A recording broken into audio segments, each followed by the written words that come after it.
Hello, Internet. It's Zach back again.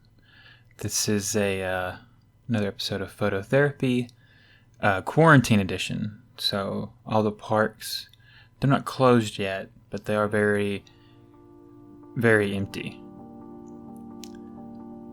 Today, I was taking out the 56mm Fuji lens, the 1.2. I have not made a video with this one yet, so this will be fun. All of these are straight out of camera JPEGs again. I'll put my settings in it down in the description, but it's the same one I did last time, except I turned the sharpness down because that last episode they just looked a little bit over sharpened. I know everyone likes sharpness, but I just really don't. I just think it makes it look artificial. I wouldn't be me if I didn't try to shoot up into a tree, so there we go.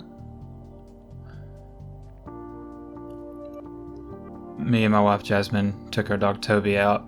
He was getting a little bit of cabin fever. He loves to walk. And look at the squirrels that he was seeing right there. I really like the 56. I almost wish I would have got the 50.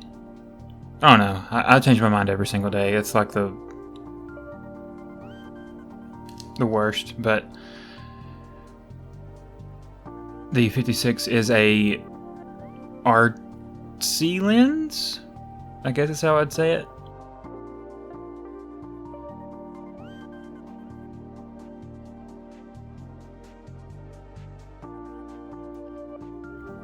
I really like this one because it's just real minimal. Like there's just the tree and everything else is white. I tried it a little in a 16:9. The only thing I've done to these is crop. There's only a couple that I actually zoomed in on the crop, so it's either in 4:5 portrait or 16:9 landscape. So that's the only two formats I used the entire time.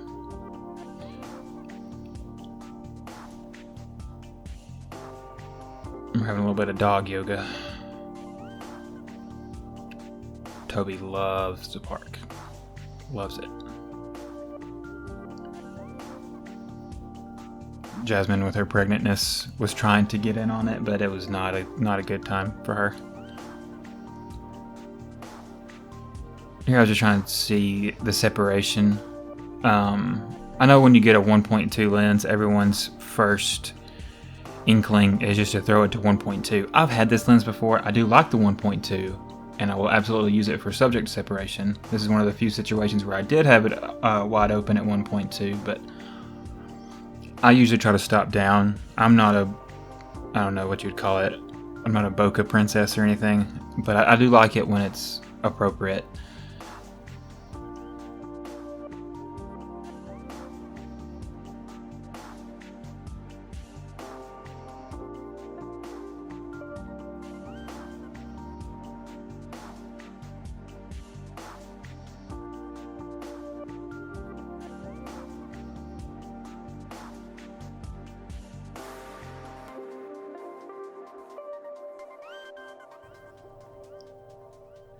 Are these cherry blossoms, by the way? I'm pretty sure they're cherry blossoms. Or Sakura, for you Naruto nerds that I may also be a part of. It's insane how far away I was right there and still got this much in it. Focal lengths are weird, man. I've been liking the wider end these days, so switching it up and getting a tighter lens, which is what most people want. They want the separation and the background blur and all of that. I'm just not a big fan of it, but anyway. So whenever I get a new lens, I tend to test it in the real world. I don't do charts. I don't care about charts. I don't care how sharp it is. Like I said, I don't really care for sharpness at all. So here what I was doing was just trying to see where the minimum focus was, and it's not great on this lens, which you have to kind of know going into it. So there's minimum focus right there. That's as much magnification as you're gonna get. Not the worst, but It is definitely the worst of my lenses, personally, but it's not the worst I've ever seen. You can get a macro extension tube as well, and get by with it.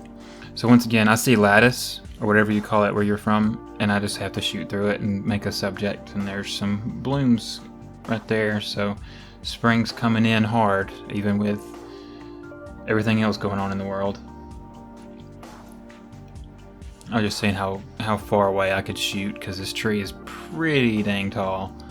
So, you know, that was actually a good ways up. So it's kind of crazy that it can get that high. So, anytime I see a flower or something, I have to take a picture of it. I'm that guy. I don't care. If you don't like flowers, you're not gonna like these videos for the next little bit.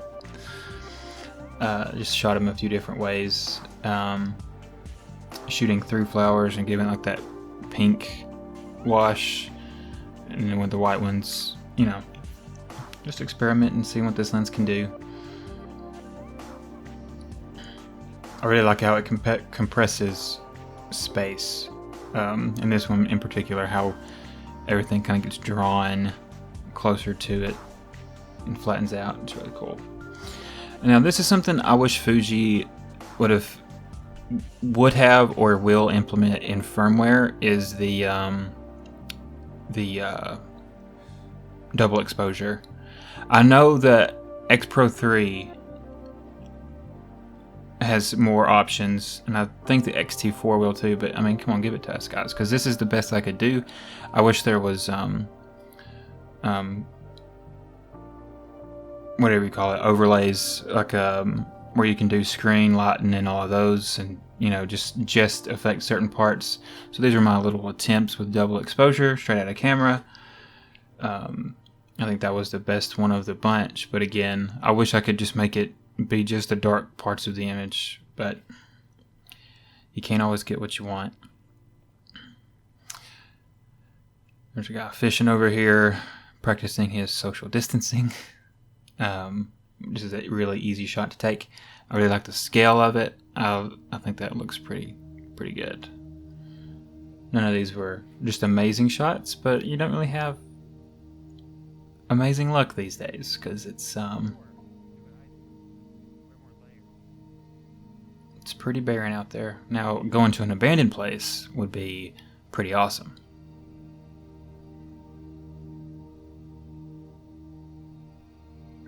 There were some ducks over here, and silly me, the first shot I took was not frame in a frame. I don't know what was wrong with me, but I do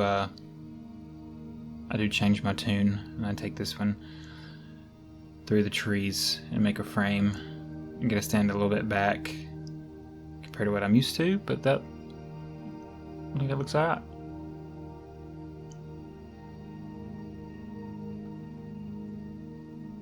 Once again, I'm just trying to take pictures pretty close and see how they do. This is just of this little, what is this? Dandelion? Something? I don't know what that is. I don't know flowers or plants for that matter.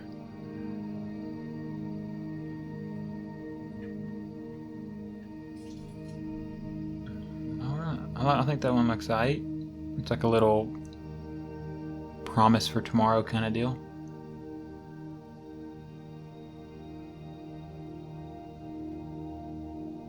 You can see Jasmine get very mad at me right here because I'm taking a picture of a purple flower.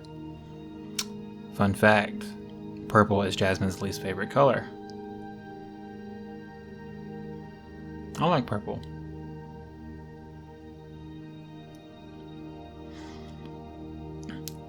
This overgrowth right here is always kind of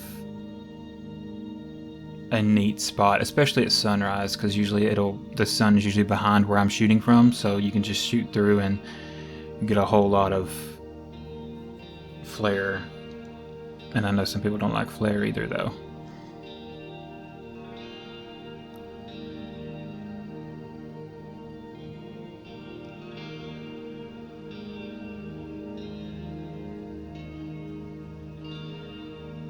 Now that last one I did kind of crop into a little bit just to get more emphasis on that little water droplet.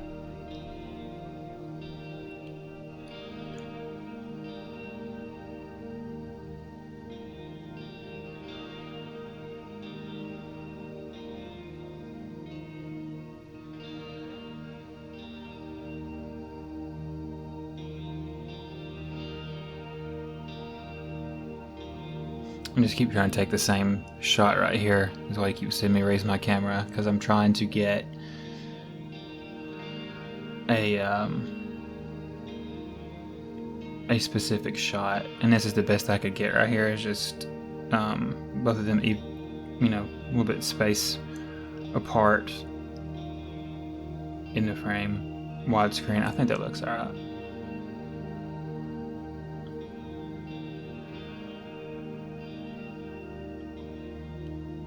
This right here is another example of the whole bokeh or bokeh situation, because the first one I shoot, I don't know if I'm at 1.2 or not right here, but I'm pretty wide open, and this is the shot I get, and then I stop down to like f11 or so, because I'm shooting so close.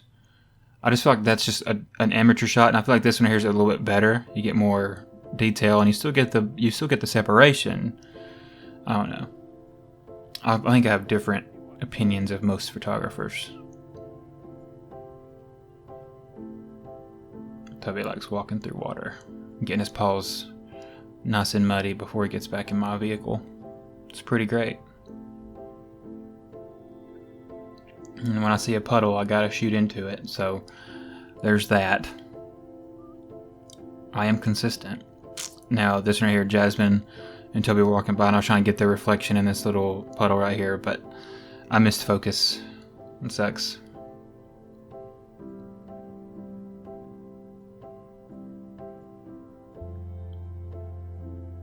But I was manual focusing there. I can't even blame the lens for that one. That was just completely my fault.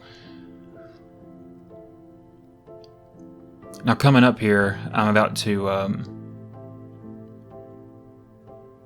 shoot some flowers, and I went ahead and did video as well. I've been getting a lot of questions on my video workflow, and actually I have my camera right here next to me, so let me go ahead and turn it on, and I'm going to tell you my settings when I shoot video. So let's see, I shoot Eterna, auto white balance, 400 dynamic range, -2 highlight, -2 shadow, -4 color, -4 sharpness, and -4 noise reduction.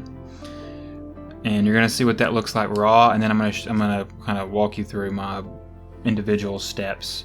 I know a flower isn't exactly like the most scientific thing to look at, but anyways, it's a good example of my workflow, I think. So coming up, so here's straight out of camera, really flat, almost looks like log footage, right? None of this is clipping, and none of it is flat, so then I add the contrast back in. Then I add that little subtle right there, that was a LUT. I'll link it in the description. Then I add a little subtle grain that you probably won't see, and then I add the black bars, and that's my workflow for video. But the LUT I use, I knock down to 500 or 50% opacity, whichever one you want to say, and it's just a LUT from Filmright, Triune, their digital store. They have a cinematic LUT pack, is what they call it, and I just use the Walking Dead Rec 709 LUT, and it usually has really good results. I like what it does with everything of the footage. It's great.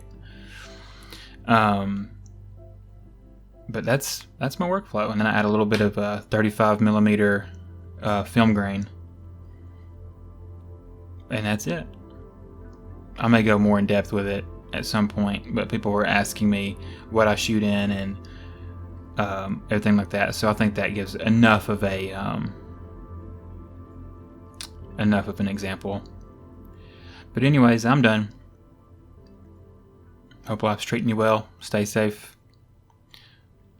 Life is good. See ya.